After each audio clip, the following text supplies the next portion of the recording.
Hey, what's going on, everyone? This is Mike Kollin at MikeKollin.com.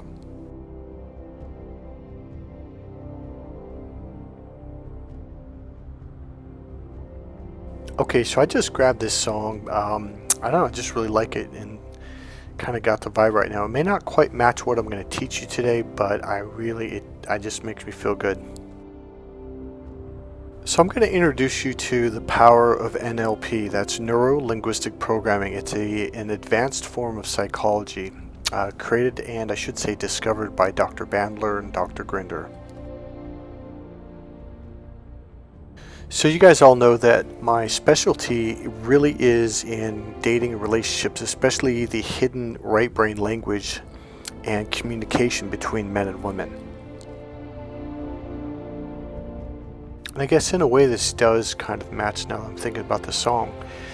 Because what got me into all of this was the pain and suffering that I'd personally gone through. But when I was a little kid watching my mom and dad my dad just desperately trying to love my mom, and my mom would just scream and get mad and you don't love me.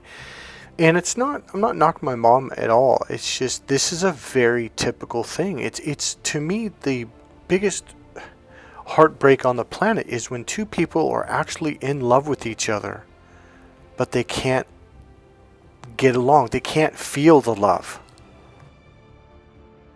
So there comes a point in time with men and women, see, one thing a lot of you are not aware of is we do a lot of things unconsciously in the first 12 months. Some people it's a little less. It's like 6 to 8 months. Some people it's a little bit more than 12 months. But around that time, what happens is our hormones begin to go back and regulate to normal. Whereas when you first fall in love, you got these love chemicals and hormones going on, and you do everything. So you unconsciously are fulfilling their deep love strategy, their predicate system, and all these things you've never even heard of. Another thing they're doing is they're gaining massive rapport with you on an unconscious level, because they're doing all the different forms of rapport building. And again, it's totally unconscious. In fact, I may actually do a video after this one to teach you the basics of what gaining rapport actually means and how to do it. And then there's the discovery that I made on emotional fulfillment and how to teach men. It's like, how do you get men to understand something that women have been screaming about, crying about, begging him to understand? The problem is you didn't know that he didn't know that he was using his left brain and was stuck there, where you're talking about a right brain process that he has no idea. Like you could talk, literally you could talk till you're blue in the face and he'll think he understands you because he's logically processing your words in the left brain. You're saying A and he is literally hearing the opposite B. Because the right brain processor, again, is like the Apple computer's processor. It processes through the 5 senses: see, hear, feel, smell, and taste. And it's also a non-linear / circular processor. It's an internal language that is an internal expanding processor, where the left brain is an external linear, just like the old IBM computer's processor. These are different processors that give two radically different, completely different meanings to the same words. So you say hello, his brain's hearing goodbye. Nobody is teaching this on the planet but me. I am going to give you just one, how do I say this? One thing, one experience that men and women have experienced, and it would put one of you in an absolute complete rage. It is just a complete misunderstanding, and it's actually what the one person is doing is they're trying to soften and try to show that they care and to be kind, but it's the complete opposite thing that you should do, because it completely totally breaks rapport. When you break rapport with someone's unconscious mind, they don't feel a connection. They don't think you're listening. They don't think you even care, let alone love them. Yet they do. Very much so. In fact, the fact that they're putting so much energy into softening up and trying to be quiet while you're yelling, it actually will piss you off or piss the person off, because that's breaking rapport. Now, I'm going to give you the very basics of rapport in this video, so I may come back in a day or two or whenever and do a little bit more complete teaching on rapport. It's a pretty in-depth teaching. You have to practice it a lot, but at least I can give you a basic understanding. Now, when I do the internal awareness and emotionally fulfilling or emotionally grounding course, I also will do another second day training. And in that, what I will do is I will also teach you rapport skills. So rapport skills are something that you can physically do. The essential, it really, okay, here's the thing. I'm going to simplify it before I even start. If you've ever taken an NLP basic practitioner course where they teach you rapport, you get really confused because you think, oh, there's all these different things you can gain rapport with. Oh no, it is. And here's what happened, because it did overwhelm me, and it came down to 2 words. I was like, oh, that's all you have to do. Matching and mirroring. So here's what it is. So let's say you're looking at me, okay? Or let's say I'm looking at a mirror. When I raise my right hand, the same side in the mirror will raise the hand. That's called mirroring, because it's like a mirror. So if someone is facing you, you raise your right hand and then they raise their right hand, that would, or not right hand, their left hand, because it's facing you, that would be mirroring. Now let's say you raise your right hand, but they raise the opposite side on the other side, which would be their right hand. That would be called matching. Now, what happens is when you do one of these two, it allows, here's what it does. It gains rapport with the unconscious mind, okay? And when you gain rapport with the unconscious mind, what happens is your systems open up. It's literally like, before that, you have this big, thick wood door in between the two of you, and it's closed. And you're kind of go, what are you saying? What? And if you keep doing this, you're going to get really frustrated and angry with each other. Not just in couples, but anybody, anywhere. So when you're breaking rapport with each other, you have to burn up a lot of energy, because it forces you to think, and what do they say? And it's really hard to communicate. It's like when 2 people speak 2 different languages and one of them doesn't speak the other person's language very well. It's exhausting and it's frustrating. So when you gain rapport with someone, it's opening the door. Now you have an open passageway. Now you have clarity. Now you have understanding. Now a lot of people think, like, so are you tricking someone? No, you're revealing yourself. Now they're getting to know you on the inside. You literally opened the door, and now they're like, oh, this is who you are. And this adds clarity to communication and understanding.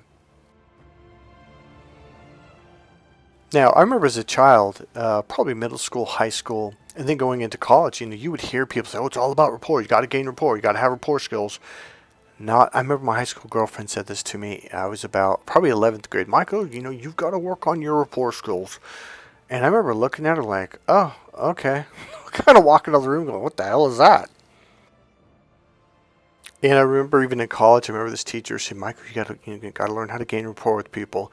And you know what? I remember one time I just looked that person in the eye, because I was like, I don't even think they know what they're talking. I said, what does that mean? Well, you just gotta kind of, sorta. And I'm like, well, how do you do that? Well, I mean, you just kind of figure it out. And in other words, they didn't know what they're talking about. Okay, I'm going to give you an example in real life. So I went to Denny's, a restaurant in Vacaville, which used to be Ken's House of Pancakes, a restaurant that my mom and dad owned when I was a little kid in the late 60s, early 70s. So some guy walks in. I was probably 20. Oh yeah, I was probably 23. So this guy kind of sits down next to me. I was up at the front by the kitchen. I guess you could call it the bar for breakfast or whatever. And he sits right next to me. So, young man, what do you do for a living? And so I started telling him, well, I do NLP. And he's like, what's that? Well, it's neuro-linguistic programming. He said, oh, what's that? Oh, well, it's about psychology and communication. He goes, oh, okay, yeah, sure. Kind of, what's the word? He kind of had this cocky arrogantness about him. And I forget how we got around to it. I think I said, so what do you do for a living? He goes, oh, I'm a traveling salesman. I train salesmen. I was like, oh, yeah. He goes, yeah, I'm here. I think he said he was going to go to the new dealership in Fairfield. I can't think. It was the cars that were. They were different cars. They kind of came out in the 90s. I can't think of the name right now. So I said, I'm thinking, oh, cool. So you do sales? He goes, yeah. I go, well, it can be used for sales. He goes, oh, okay. And he's looking at me like, oh, you're just a pup. So I was like, well, do you teach those salesmen how to gain rapport with people? He goes, well, what do you mean? And I go, well, do you teach them the steps? He goes, oh, it doesn't really work that way. You just got to, and here he literally said, you got to kind of sort of figure out how to do it. And I said, well, teach me. I'm a smart guy. Now, I'm being kind of a dick on purpose because he had been arrogant and kind of looked down on me. But it was more than that. It was that this guy doesn't know that he doesn't know that he literally doesn't know. It's a very typical thing that I would say that goes across the psychology world. Like they don't know what they're missing. So I go, just teach it to me. He says, well, okay, you got a piece of paper pen? It's like I do because I have my backpack with me and I pulled it out. And he goes, okay. So right here in the middle, he drew a circle. This is a pond. I'm like, okay. He goes, you're on the other side. I'm like, okay. And he goes, now I'm on this side. I go, okay. He goes, and he draws a little circle. He goes, that's like a stone. I'm like, okay. So I step on the stone. I go, okay. And then he drew a circle on my side. He goes, that's your stone. Now you step on that. And he kept drawing stones. He goes, you keep stepping on each stone till you meet in the middle. He goes, that's how you gain rapport. I'm like, what do you mean? Like, how do you do that? He goes, well, young man, it takes about a good 12 to 15 years to learn how to gain rapport. It's really not something that you can teach to someone. Now, without missing a beat, I said, oh, really? Yes, you can. I can teach you how to gain rapport right now. And yes, I was being kind of a smart ass. Because I was about to make this guy look dumb. Not really to be mean, but he had been so condescending was the word. Oh, young man, you can't do that. I'm looking at this guy like you're literally missing an opportunity. But I didn't want to let him miss this. So then I said, what did I say to him? So I turned the page, put a fresh piece of paper. Here's how you gain rapport. It's something called matching and mirroring. You got to match and mirror them. He was like, what do you mean? I go, raise your right hand. And he raised his right hand. And I raised my left hand to match him, or to mirror him. And then I go, now raise your other hand. So I raised my other hand to mirror him. Now what I was doing was I was also mirroring his breathing. So when he'd breathe in, I'd breathe in. When he would breathe out, I would breathe out, okay? Then what I started to do was I started to match his predicate system. Now the predicate system is the unconscious language that we speak, or languages. Okay, so forget about the word predicate because it kind of scared me. It was a big, scary word. All it means is this: visual, auditory, kinesthetic, auditory, digital. Those are 4 languages. So I noticed that he was a very visual speaker. He would use words like look, picture, see, that's kind of a blurry subject, or that's very bright and shiny. And I'm pointing to my eyes right now. And then there's auditory. Auditory people tend to use words like I hear. Now I'm pointing to my ears. Hear what you're saying, tell me, talk to me, that sounds right, that rings a bell, okay? Now, kinesthetic people use words like touch and feel, because kinesthetic literally means feel, to touch and to feel. So they use words like, I can get a hold of that, like you're grabbing it with your hand, get a hold of, and I have a good feeling. Now, I'm kind of squeezing my hand or touching my body right now. I have a good feeling about this person. You touch me with your words. Like, touch you with your words? What the hell does that even mean? Okay? So that's what a visual person would say, or even an auditory digital person. They'd be like, you touched me with your words. Wait, what? Like, that doesn't, see, these are different languages. They're unconscious languages, okay? So kinesthetics like touch, feel, get a hold of, or I have a good feeling about that person. I just feel right about this deal. Like I get it. They use the phrase, I get it, or do you get it, a lot. Then the auditory digital people will say words like, this is their computer brain. That's logical. And they sound very logical. They go into the left part of the brain. That makes sense. Let me think about it. So logical, makes sense. Let me think about that. Even though the phrase auditory digital is an auditory digital phrase. So again, this is not a complete course. All I'm saying is if you match their predicate system, they'll look at you, they'll open up, they'll breathe deep like, wow, you're just like me. And what happens is you gain rapport on a deep level. And here's the other thing. Again, it's like opening the door and communication just flows because you're on the same wavelength. You're using the same language. So you can match people's predicates. And therefore you'll be on the same page, and it clarifies communication. And here's the other thing it does. It makes it really easy. Now, let's say someone's very visual. Hey, do you see what I mean? And you're a kinesthetic person. You're like, nah, I can't get a hold of this concept. And the visual guy goes, get a hold of the concept. Wait, what? I don't even understand you. Just look. Just take a look at what I'm trying to show you. Look, show, right?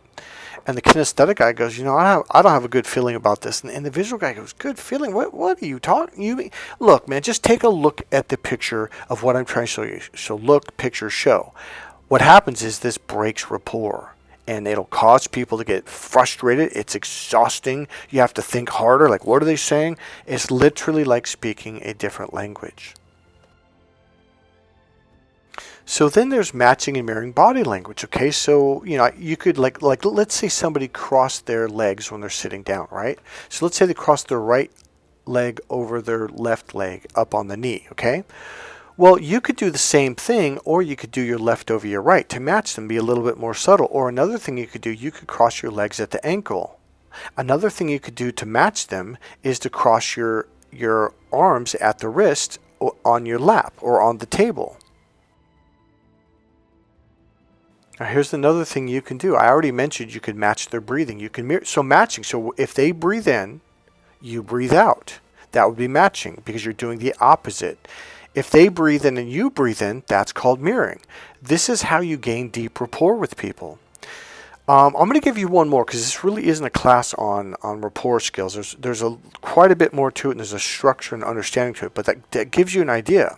Okay, people start to feel good when they're around you when you gain rapport. It adds to the comfort level, and it also makes, like I said, that connection and communication easy, so you don't have to struggle, you don't have to burn up a lot of energy thinking, and there's no frustration. It's just easy. You just seem to click.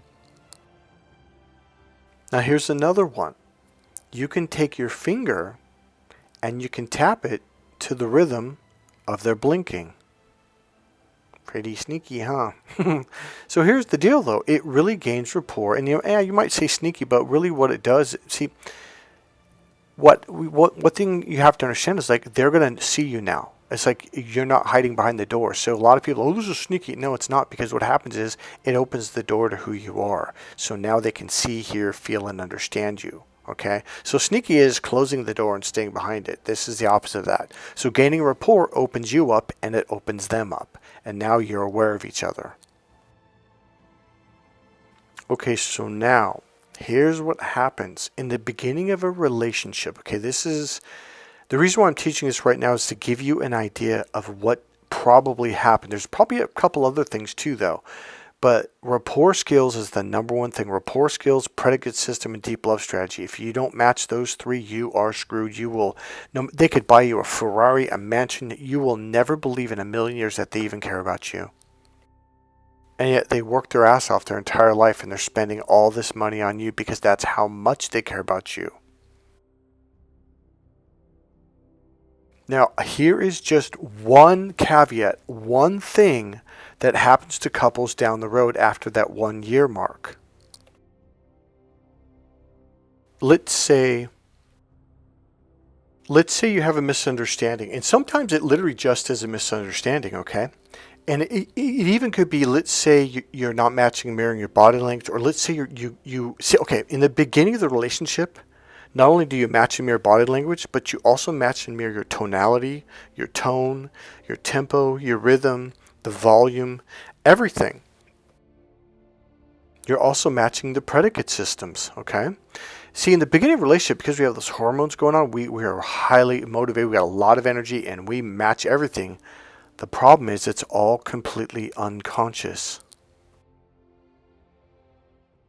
So once those chemicals start to settle down and go back to normal, we just do it the way we do it. We revert back to who we are. We express our love in the way we express it, which usually is not the way that they express it or receive it. And they do the same thing.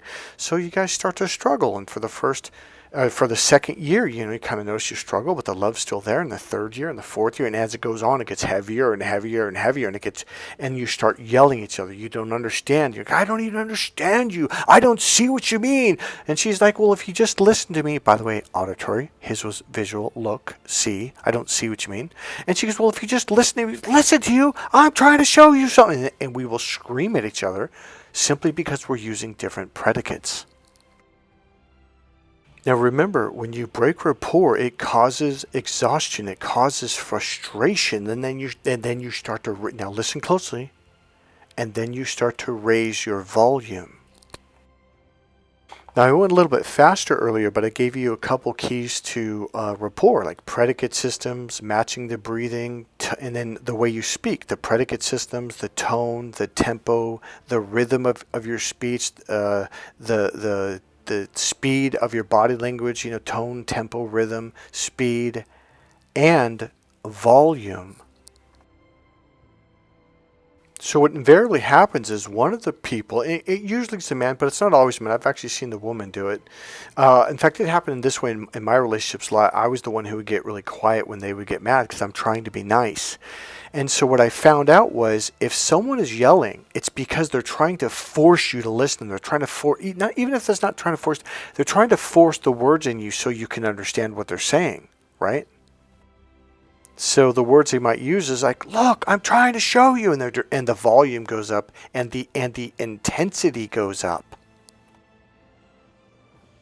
Now with a lot of people that are in relationships, one of the partners, especially if they're an empathic person or a very heart-based person, is they will begin to get quieter and quieter and quieter. So they might stay at the same normal volume as you go up and up and up, or the other person goes up and up and up, and they might even go down and down and down in volume, further breaking rapport. So remember, when you break rapport, you can cause a lot of upset. People can get really, really pissed. So one of the saddest things in a relationship is when someone's trying to explain something like this hurts or this is important to me, and you get quieter and quieter and quieter as their volume goes up and up and up. They honestly believe you don't give a shit.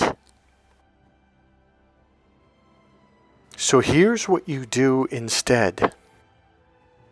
If their volume goes up in a non-aggressive way, you can even open your hands up, kind of like, it's called a placator stance, where you say, look, I'm trying to listen to you, I'm trying to understand, and you match their volume and you match their intensity. Now here's the deal, you don't have to match it exactly, but if you go up a bit and almost match it, say 80%, that will gain rapport.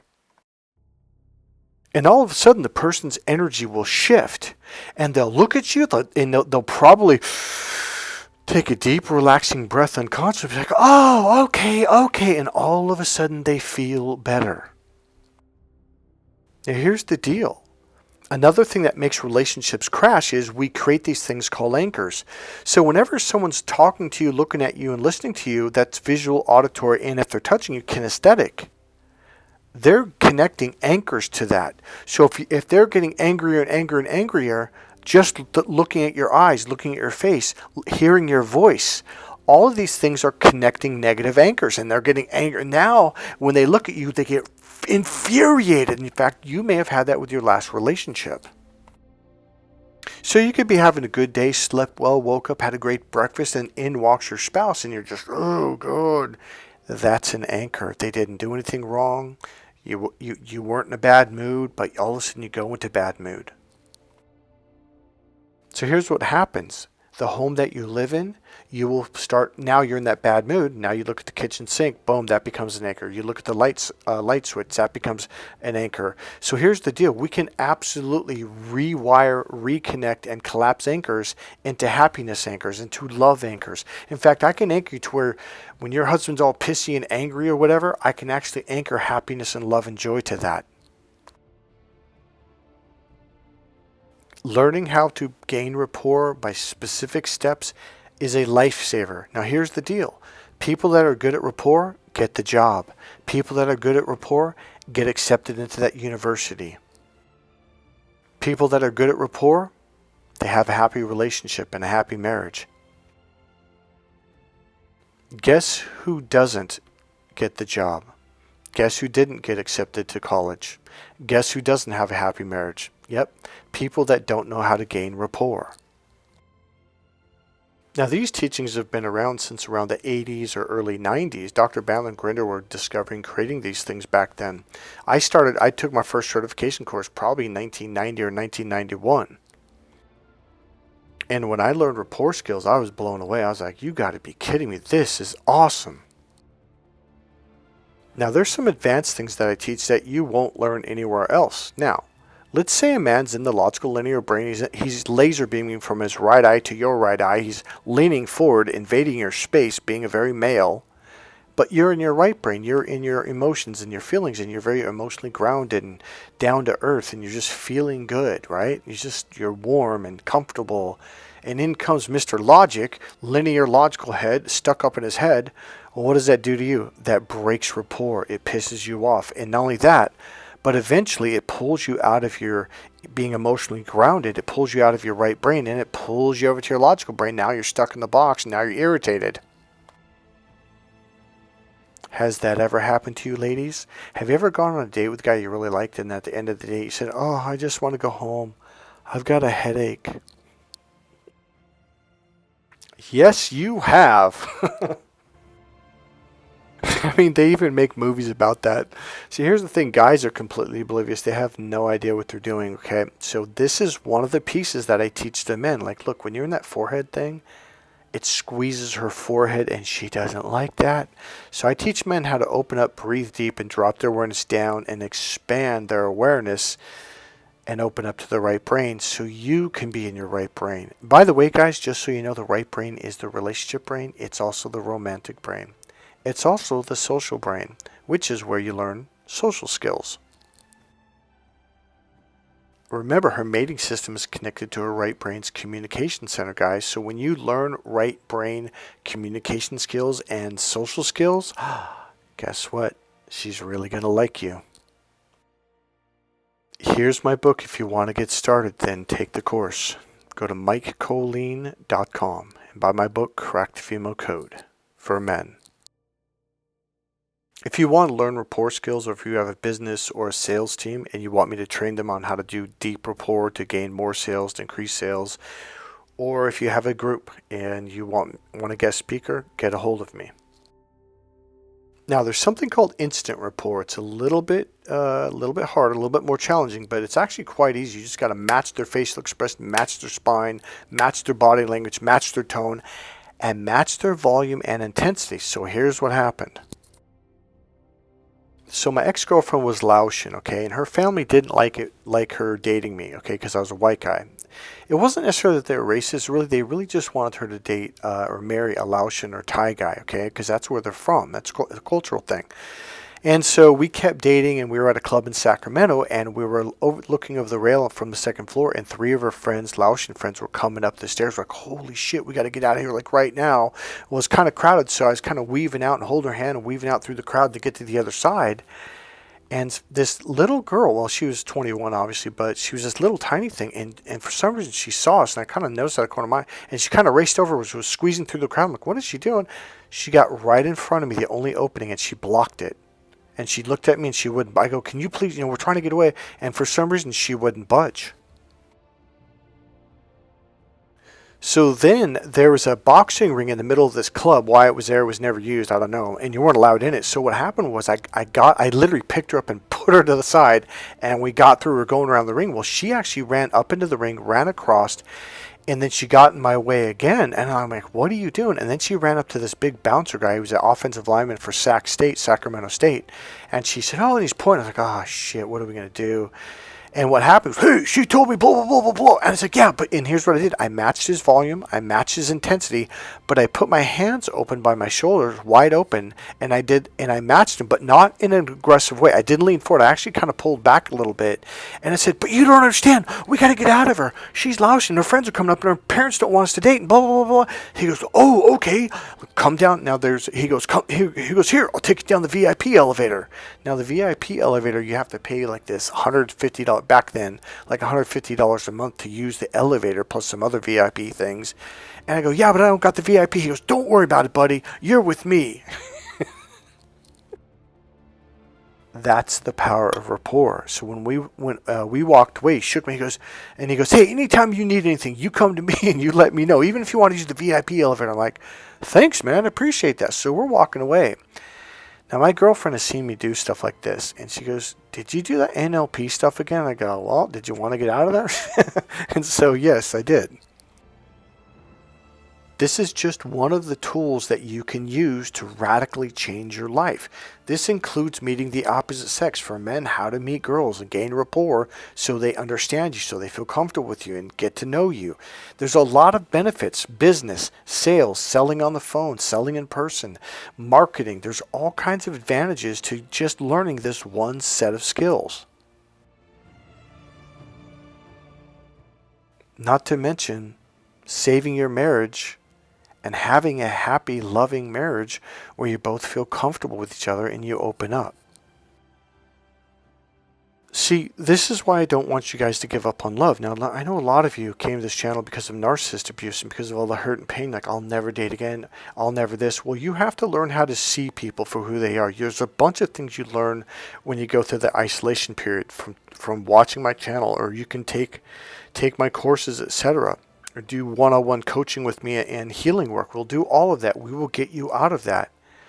And then what you can do, you can learn actual skills that you can learn step by step to enhance and improve your marriage, to improve your relationships. You can change your life for the better. Whether it's saving your marriage, learning how to communicate, gaining rapport, emotional healing, etc., etc., get a hold of me. I do group coaching, I do sales trainings, I do rapport skills trainings, etc., etc. Get a hold of me. There's a lot of things that I do. And I think I'm going to start making videos on the different techniques that I teach. By the way, I'm the next best thing to Tony Robbins. If you can't afford Tony Robbins, hire me. We were trained by the same people in the same institutes, and we were taught the same techniques. Are you guys starting to understand why I'm telling you you can change your life? You just need to learn these things that have been around for the last 30 years, okay? So don't give up. Happiness is around the corner. Alright, that's it, guys. God bless you. I hope you guys enjoyed the video. If you liked the video, please click the like button, click subscribe, go ahead and make a comment, and as always, you can leave a donation. There's a PayPal link right there in the description box. God bless you guys. I'll see you in the next video. Bye.